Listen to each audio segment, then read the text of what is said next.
Hello students, हमारा कक्षा 11 में तत्वों का वर्गीकरण वाला अध्याय चल रहा है और वर्गीकरण में अपन आधुनिक आवर्त सारणी का अध्ययन कर रहे थे। तो आधुनिक सारणी में हमने उस सारणी को बनाने के तरीके वगैरह के बारे में आपको पिछले वीडियो में बताया था कि सारणी को हम किस प्रकार से बना सकते हैं, सारणी को किस प्रकार से हम याद रख सकते हैं। तो आज हम इसमें आपको आवर्त सारणी के बारे में, आवर्त सारणी से संबंधित कुछ तथ्यों के बारे में जो है बताने जा रहे हैं। तो आज का हमारा टॉपिक है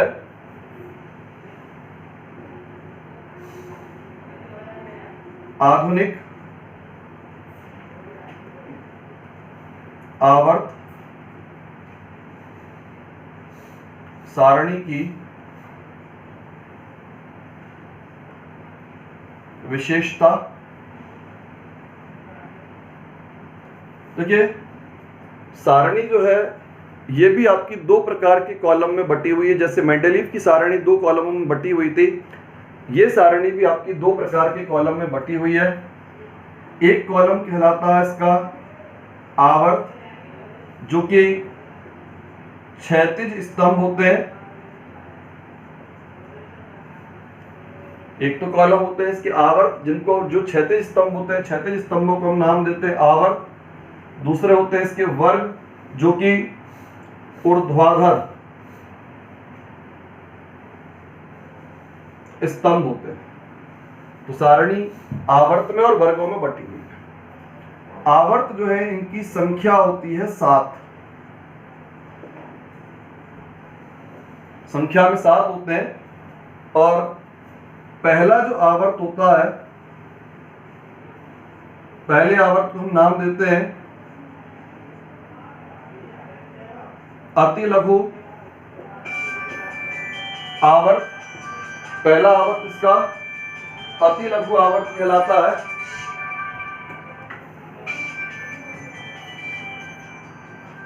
इसके दूसरे एवं तीसरे आवर्त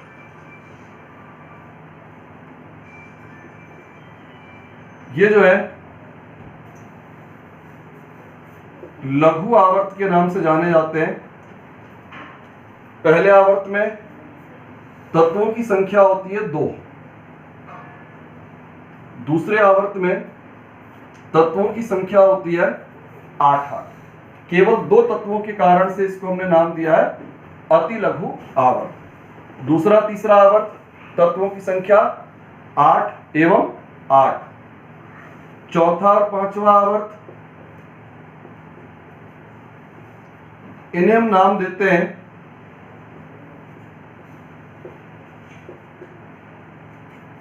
दीर्घ आवर्त।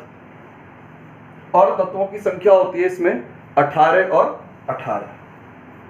जबकि छठवां और सातवां ये है आपका अति दीर्घ आवर्त। देखिए, पहले केवल छठवें आवर्त को अति दीर्घ आवर्त में रखा जाता था। कारण, क्योंकि एक मिनट, आवर्त और यह है अति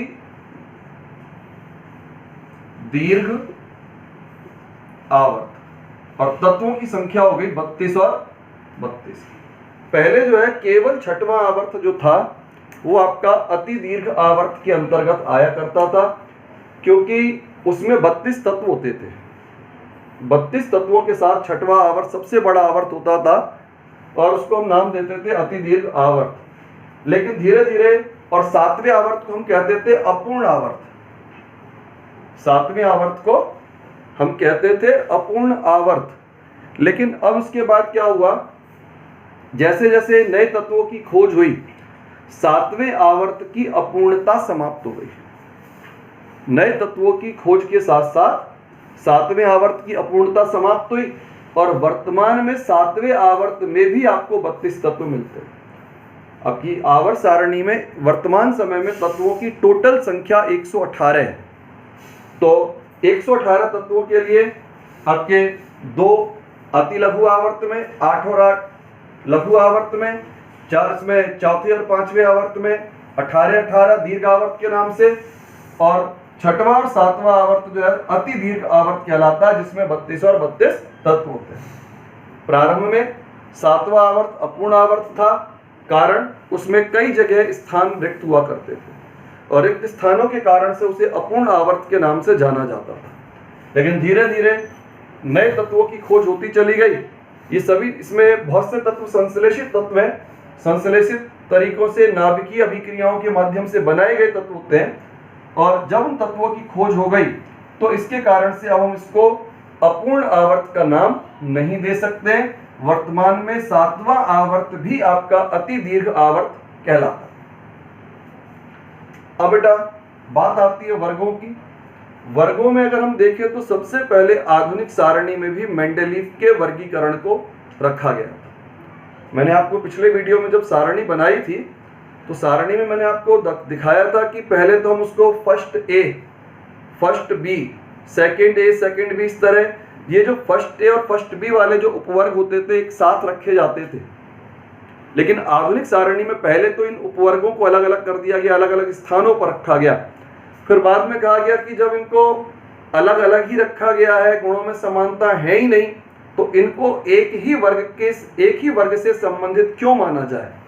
तो इसके कारण से प्रत्येक उपवर्ग को बाद में नए वर्ग के रूप में मान्यता दी गई और इस तरह से वर्तमान में कुल वर्गों की संख्या है 18। पहले मेंडेलीव के वर्गीकरण को माना गया, मेंडेलीव के अकॉर्डिंग 9 वर्ग हुआ करते थे, लेकिन बाद में जो है प्रत्येक उपवर्ग को नया वर्ग माना गया। क्यों माना गया? जब उपवर्ग के तत्वों के गुणों में समानताएं है ही नहीं तो उन उपवर्गों को एक ही वर्ग से संबंधित करने का कोई औचित्य भी नहीं है। तो इसके कारण से जो है इन्हें जो है हर एक उपवर्ग को एक नए वर्ग के रूप में जो है मान्यता प्रदान की गई। तो इस तरह से वर्तमान में आपकी सारणी जो है ये जो है 18 वर्गों के साथ उपलब्ध। तो ये तो थी बेटा सारणी की कुछ रूपरेखा से संबंधित बातें। अब हम इस सारणी की तुलना करेंगे मेंडेलीव की आवर्त सारणी के साथ।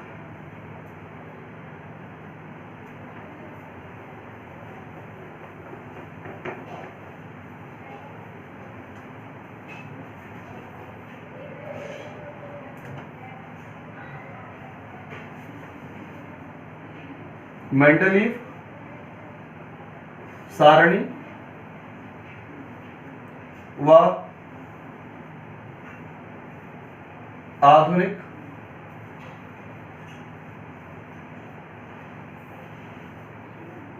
आवर्त सारणी की तुलना।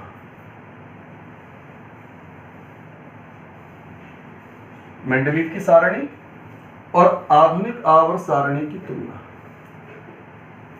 देखिए तत्वों की स्थिति तो लगभग वैसी की वैसी है जैसे वर्गों में तत्व जो है मेंडेलीव सारणी में आते थे। उपवर्गों को हटा देने पर जो है स्थिति तो करीब करीब वैसी की वैसी ही है, लेकिन जो है उन दोनों सारणियों के आधारों में पर्याप्त अंतर है। मेंडेलीव की सारणी जो थी वो परमाणु भारों के ऊपर आधारित थी, जबकि आधुनिक सारणी जो है ये आपकी परमाणु क्रमांक के ऊपर आधारित है। अब इन दोनों सारणियों में पहली जो इसमें समस्या थी हाइड्रोजन की स्थिति। हाइड्रोजन की स्थिति में क्या समस्या थी? मेंडेलीव की जो सारणी थी, मेंडेलीव की सारणी में हाइड्रोजन को 2 स्थानों पर रखा गया था। एक तो था क्षार धातुओं के साथ फर्स्ट ए वर्ग में और दूसरा रखा गया था हैलोजनों के साथ 7th ए वर्ग में। तो क्योंकि मेंडेलीव जो इस बात को निश्चित नहीं कर पाया कि हाइड्रोजन फर्स्ट ए के साथ उपयुक्त है या 7th ए के साथ उपयुक्त है, इसके कारण से उसने जो है इसे दोनों जगहों पर एक साथ रख दिया। लेकिन आधुनिक आवर्त सारणी में इलेक्ट्रॉनिक विन्यास के आधार पर हाइड्रोजन को क्षार धातुओं के साथ मान लिया। तो पहली हमने तुलना करी है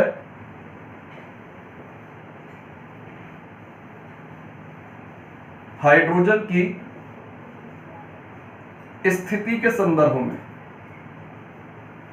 मेंडेलीव सारणी में हाइड्रोजन फर्स्ट ए और 7th ए 2 स्थानों पर था, क्योंकि मेंडेलीव सही स्थिति निर्धारित नहीं कर पा रहा था, क्योंकि हाइड्रोजन बहुत से गुणों में क्षार धातुओं से भी समानता रखता है और बहुत से गुणों में जो है आपका क्षारीय मृदा बहुत से गुणों में हैलोजनों के साथ भी समानता रखता है। लेकिन आधुनिक आवर्त सारणी में इलेक्ट्रॉनिक विन्यास के आधार पर हाइड्रोजन को जो है क्षार धातुओं के साथ प्रथम वर्ग में मान लिया गया। फिर बेटा दूसरी समस्या थी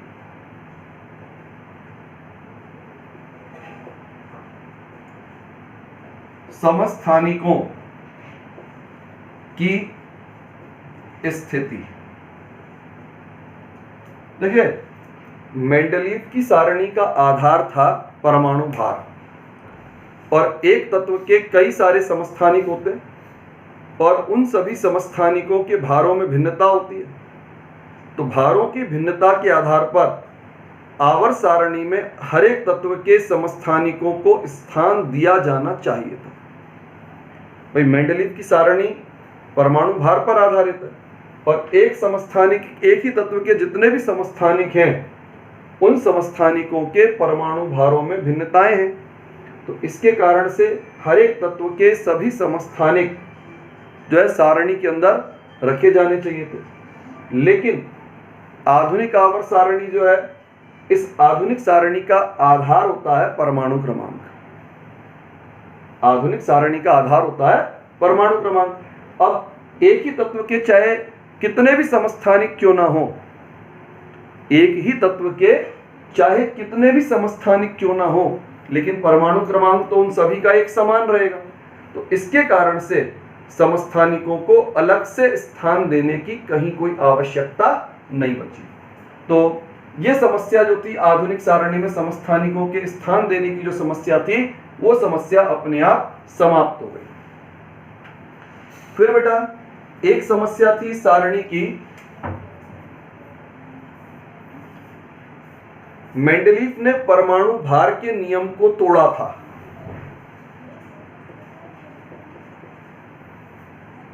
परमाणु भार का नियम,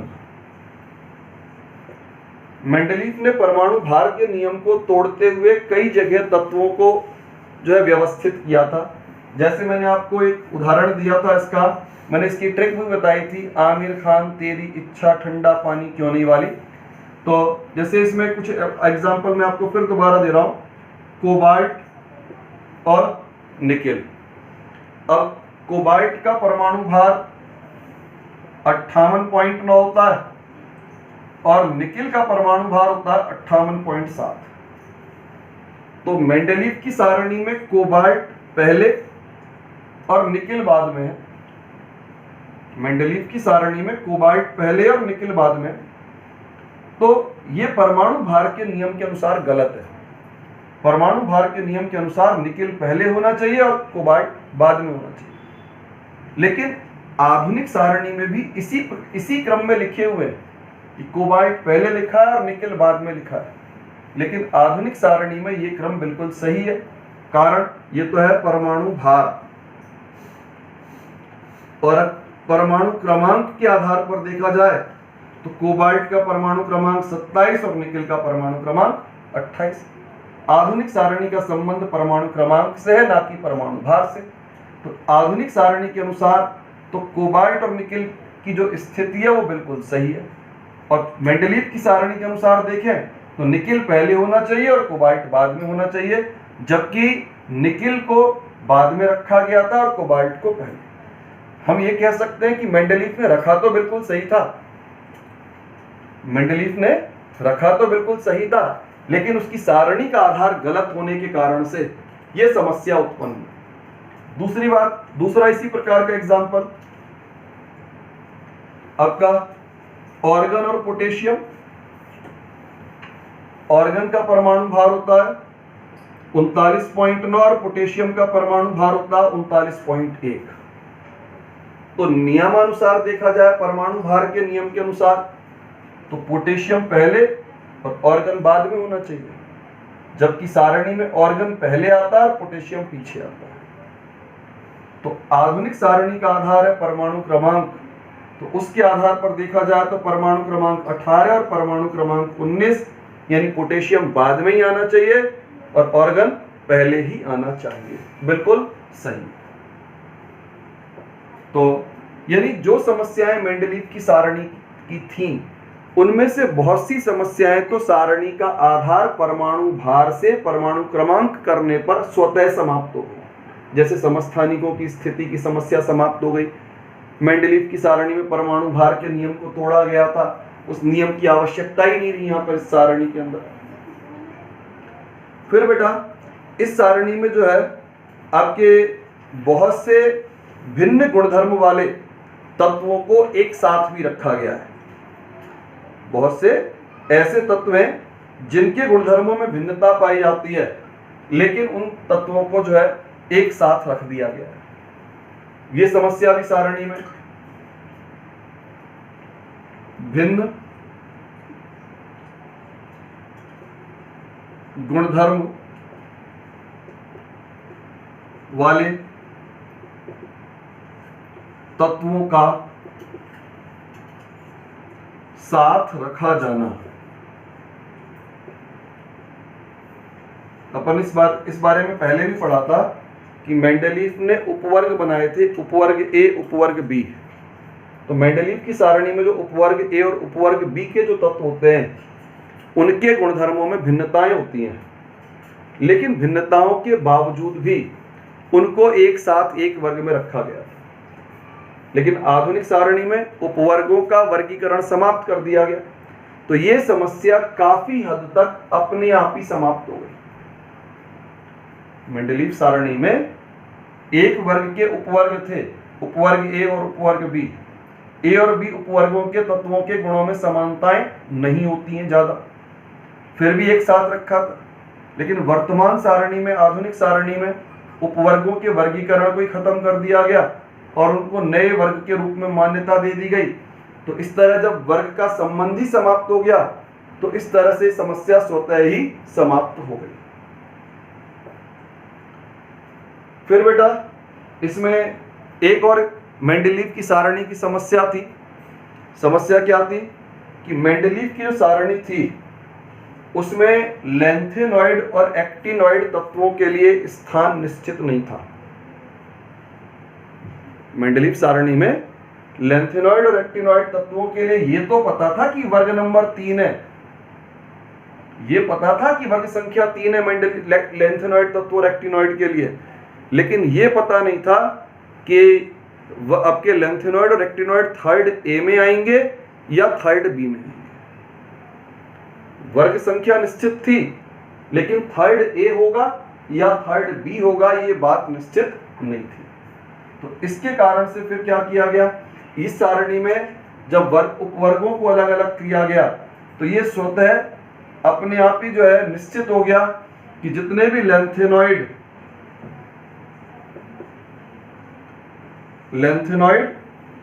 व एक्टिनॉइड हैं ये आपके वर्ग संख्या 3 या थर्ड बी से संबंधित है। मेंडलीव सारणी में तो दिक्कत थी कि थर्ड ए होगा या थर्ड बी होगा, क्लियर नहीं था।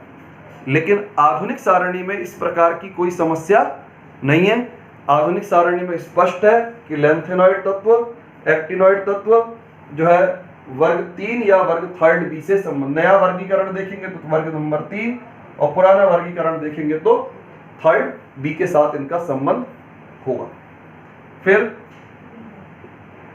एक और विशेषता, गुणों में आवर्तिता को स्पष्ट किया जा सकता है।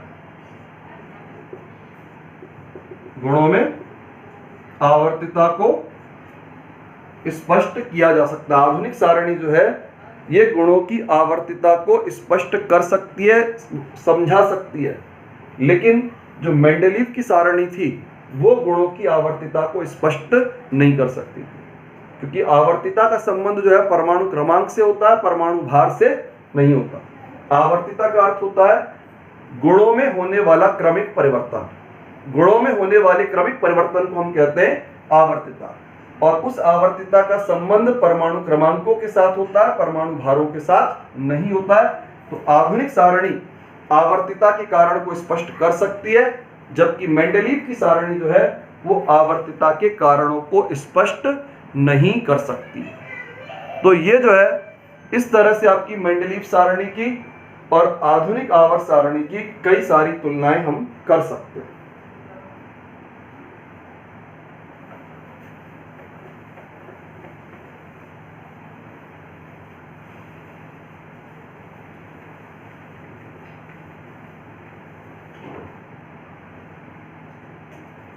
इसके बाद में आता है आधुनिक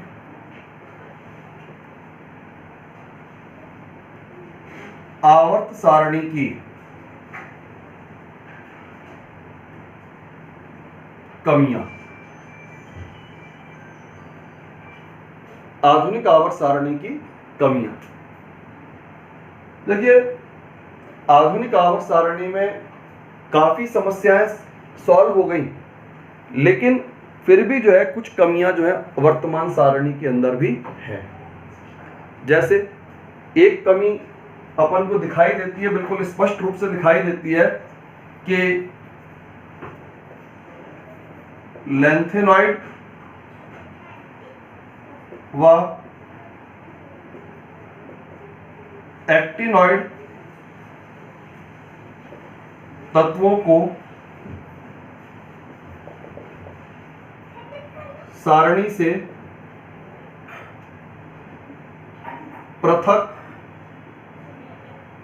रखा जाना। लैंथेनॉइड तत्व और एक्टिनॉइड तत्व सारणी से अलग है, सारणी के नीचे उन्हें स्थान मिला हुआ है। तो सारणी के नीचे उनको स्थान क्यों दिया गया है, इस बात को जो है हम आधुनिक सारणी में स्पष्ट नहीं कर सकते। वैज्ञानिकों का कहना है कि सारणी की लंबाई बढ़ जाएगी, तत्व तो उतने ही रहेंगे भाई, लंबाई बढ़ना मतलब कोई उचित कारण जो है इसका नहीं माना जा सकता। तो आधुनिक सारणी में भी लैंथेनॉइड और एक्टिनॉइड मूल सारणी से अलग है, इसके कारण को जो है स्पष्ट नहीं किया गया। दूसरी बात, कुछ जगह पर समान गुण वाले तत्वों को अलग अलग रखा हुआ है। समान गुण वाले तत्वों का अलग रखा जाना, जैसे आपका प्लेटिनम एवं गोल्ड, सोना, गुणों में बहुत सी समानता होती है, लेकिन समानताओं के बावजूद भी प्लेटिनम और सोने को प्लेटिनम और सोने को सारणी के अंदर एक वर्ग में नहीं रखा गया। तो ये भी सारणी की जो है समस्या है। फिर तीसरी समस्या है हाइड्रोजन का स्थान। देखिए हाइड्रोजन का स्थान आज भी एक समस्या ही बनी हुई है। समस्या क्यों बनी हुई है? क्योंकि इलेक्ट्रॉनिक विन्यास के आधार पर हम सारणी के प्रथम वर्ग में हाइड्रोजन को रख तो सकते हैं, लेकिन हाइड्रोजन फिर भी बहुत से गुणों में हैलोजनों के साथ समानता रखता है। भाई सारणी का आधार क्या है? सारणी का आधार है गुणों की समानता। तो जब हाइड्रोजन बहुत से गुणों में जो है हैलोजनों से समानता प्रदर्शित करता है, तो हाइड्रोजन को क्षार धातुओं के साथ ही क्यों रखा गया है, अन्य के साथ क्यों नहीं रखा, हैलोजनों के साथ क्यों नहीं रखा गया? इस बात का कहीं बहुत स्पष्ट कारण जो है उपलब्ध नहीं। मतलब क्षार धातुओं से भी बहुत समानता है, हैलोजनों से भी बहुत सारी समानता है। तो बहुत से वैज्ञानिकों का मत तो ऐसा भी है कि हाइड्रोजन को ना तो क्षार धातुओं के साथ रखा जाए, ना हैलोजनों के साथ रखा जाए, बल्कि हाइड्रोजन को आवर्त सारणी में अलग से स्थान दे दिया जाए। तो इस तरह से हाइड्रोजन की स्थिति जो है आज भी बहुत स्पष्ट नहीं है। तो ये जो है आपकी आधुनिक आवर्त सारणी की कुछ प्रमुख कमियां थी।